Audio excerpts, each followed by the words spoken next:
This person wants to know how they can convince their husband that sex toys are not replacing them.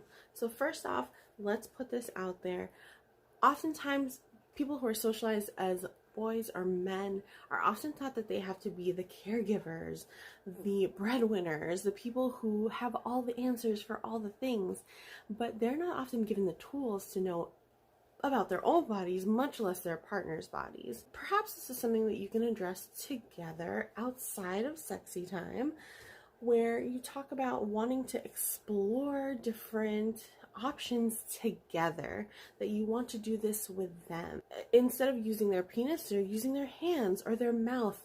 It's another tool that he can use with you, and perhaps there can sort of be a little bit of a bridging of that gap.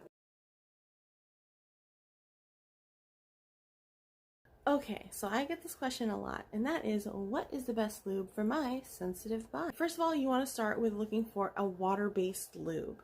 Water-based lubes are generally great for most bodies, as well as with toys. Now, you also want to make sure that there is a small number of ingredients in the ingredient deck. Less ingredients means that there's less for your body to have to try to absorb or flush out.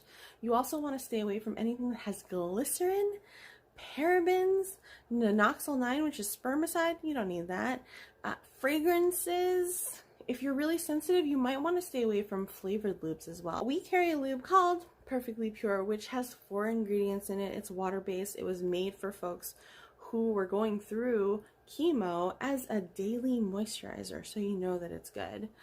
If you're interested, head on over to my website, GoddessCecilia.com.